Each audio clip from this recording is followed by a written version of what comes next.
All right, up first we have Aries rising and sun. So for you guys, this Capricorn full moon on the 21st is happening in your 10th house of career.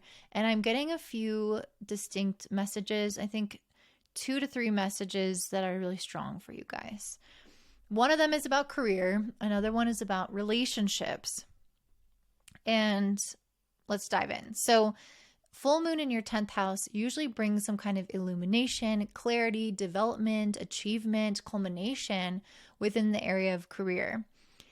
The sun is currently opposite the moon in the sign of Cancer in your 4th house with Venus and Mercury. So you might find that you have quite a bit of energy going on, yes, within your career, but also within your home life, your emotional life, the desire for you maybe to kind of fix up your room or to make sure that you're doing more stuff around the house or to spend more time with loved ones can be really strong.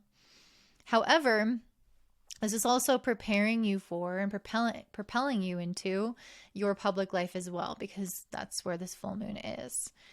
And so one of the things that I feel like this full moon is about, as I mentioned in the overview, which I definitely recommend watching, is some kind of turning point.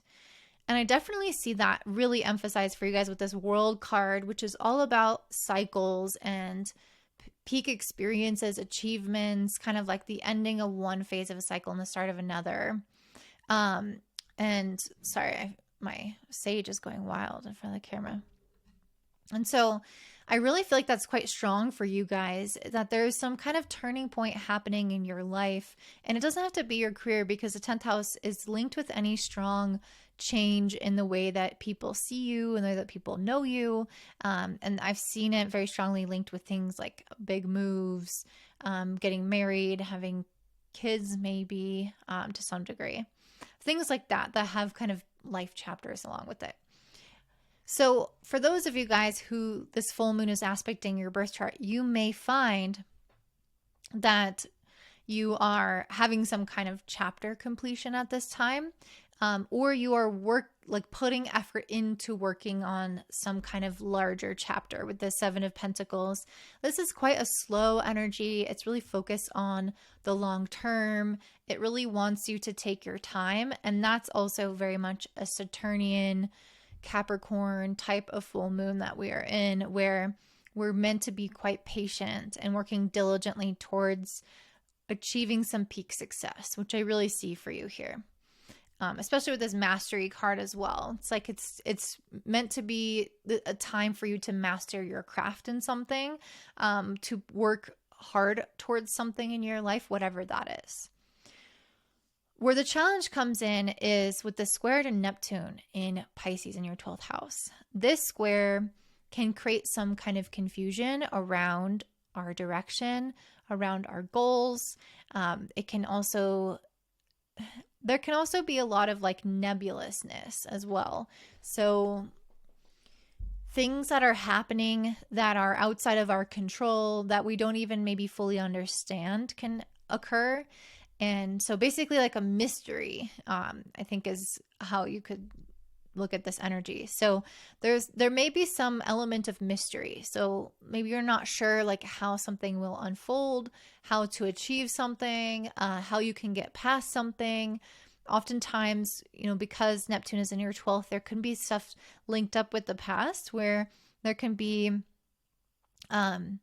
situations where we might have felt powerless in the past or currently that could come up. And yeah, I generally feel like this is a time of learning how to flow with this and like create lightness out of dark experiences, instead of trying to like grip and hold tight and try to control, because the sun is quincunxing Pluto, which doesn't fare well for us when we kind of get rigid and want to control the outcome. So I definitely see that for you in terms of this kind of big direction or achievement. There's a lot of unknown variables, a lot of unknown factors at play, and it's really trying to make the best out of your situation as it unfolds. And if there are things from the past or from like a dark place in your life that are affecting you, kind of not fearing it, not resisting it, but allowing those outside circumstances to play out that are, again, beyond your control, and trying to bring lightness and ease to the mystery of the unknown in this situation.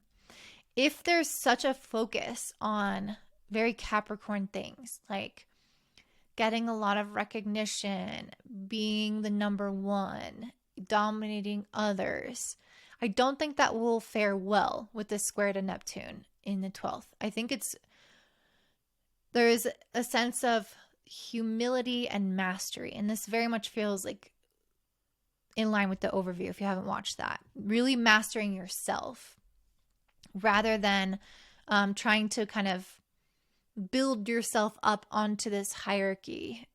So even though that's what ultimately may happen as a result of mastering certain things in your life, it's like that's not the goal, that's not the perspective, the intention. And that has a lot to deal with, Pisces, is what are we manifesting? What are we intending? What are we pouring our emotions and our heart and our energy into? That's what is going to bear fruit. So I feel like it's trying to say with this card here, the King of Cups and the Breast card, it's really talking about nurturing yourself. And this is very relevant with the Sun and Venus and Mercury being in Cancer in your 4th house. I mentioned taking care of your home, but this all being with your family, but this also has to deal with really making sure that you feel good, making sure that you feel like you are nourishing yourself, because oftentimes we can get really focused on like our role in other people's lives, in society, out there. And in general, we can start to take away some of that energy that we really need to feed our own souls. So this is definitely a reminder of that at this time. One of the things that's really interesting with this moon is that Mercury is squaring Neptune. Mercury is squaring the nodes. The nodes for you are in Aries, Libra, which is in your 1st, 7th house axis. And Mercury is, of course, in your 4th, like I mentioned. So there's something here around having some kind of like fated decision that needs to be made when it comes to relationships or alliances. Mercury has to deal with decisions. It has to deal with our mindset. Basically, especially in the 4th house, our inherited mindset and beliefs. And so there's something going on here where I think it may be linked with a version of you in the past or a family member from the past. But there's something going on where I feel like there's a shift happening within relationships, or the potential for a shift to happen, where you can break some kind of cycle or some kind of pattern, or you can make some kind of new decision when it comes to your relationships. And I think that's going to differ a lot from person to person, which is why this is a little bit vague.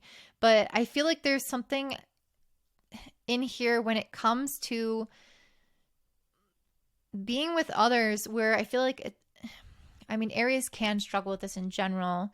And it's interesting because the ruler of this moon, Capricorn moon, is Saturn, and Saturn's in your 12th, which has a lot to do with the idea of like letting go, facing not loss, but just like loss of control, loss of power, accepting more of the unknown and the spiritual of life. And I feel like that's a really big part of your path right now in terms of your goal achievement. But I also think that can kind of play into this whole dynamic with relationships as well, because sometimes with Saturn in the 12th, there can be a concretization of our like self-undoing beliefs or patterns. We can start to really feel them come to life and see them in our life. So Saturn tends to do that. Like, for example, with a medical diagnosis, a Saturn transit can be helpful because it can bring clarity to materialize something. And so with this being in your 12th, this is a time when you might materialize where you may have some potential resistance to alliance, to connection, relying on other people. And I think that's going to be different for everyone because not everyone's chart is going to be the same. But there's something that I feel like you really desire within connections with this 9 of Cups and the 2 and the Lovers card. I think that you guys really you have a lot of love to give. You want to show up to relationships in a beautiful way. But then we have the Nine of Wands, which for me is like this card of a struggle, again, of resistance of some sort. And I have this alliance as well. So maybe this could be with a company, even. It doesn't have to be with a person. It could be you working with a company, you having someone else that you're sharing, delegating to. That could also very much be it, with especially that nurturing energy coming out, where it's like you might just take a lot on your own and like try to do it all yourself. And I really feel like this full moon is trying to show where there could be patterns, again, of kind of sabotage in a way where you might isolate or separate yourself from what you really need.